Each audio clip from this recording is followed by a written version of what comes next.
నారాయణపేట జిల్లా మాగనూరు మండల కేంద్రం జిల్లా పరిషత్ ఉన్నత పాఠశాలలో నిన్న జరిగిన మధ్యాహ్నం భోజనం వికటించి విద్యార్థులు అస్వస్థతకు గురైన సంఘటనలో భాగంగా పాఠశాలను తనిఖీ చేసిన జిల్లా కలెక్టర్ సిక్తా పట్నాయక్. పాఠశాలలోని విద్యార్థులు సిబ్బందితో కలిసి నిన్న జరిగిన సంఘటనపై వివరాలు సేకరించి అనంతరం పాఠశాలలోని వంట సామాగ్రి, బియ్యం, సరుకులను, వంటశాలను తనిఖీ చేసి సిబ్బందికి తగిన సూచనలు సూచించారు. ఈ సందర్భంగా జిల్లా కలెక్టర్ మీడియాతో మాట్లాడుతూ గ్రామస్తులు, సిబ్బంది, విద్యార్థుల దగ్గర పూర్తి వివరాలు తెలుసుకుని పాఠశాలలో నిర్వహించే ఏజెన్సీ తొలగించి కొత్త ఏజెన్సీని నియమించాలని, పాఠశాలలో ఉన్న సరుకులను శాంపిళ్లు తీసుకుని ఆహార తనిఖీ శాఖకు నివేదించి వివరాలను సేకరిస్తాం. ఇక నుండి జిల్లా మొత్తం ప్రతి పాఠశాలలో ఆహారాన్ని ముందుగా పరిశీలించి విద్యార్థులకు అందజేస్తాం అని తెలియజేశారు.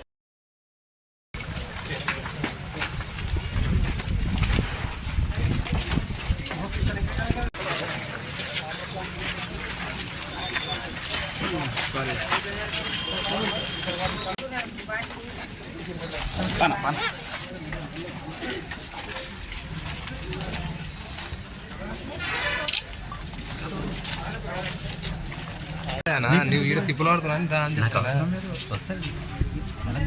చిన్న సందు అవసరం లేదు. అప్పటి నుంచి తల్లాడుతున్నావు, దాని లోపల తీసుకుంటా. అయితే ఆడ లైట్ వస్తుంది, వస్తుంది, అందుకోసం ఫోటో రావద్దు. నాకు బాధ అది.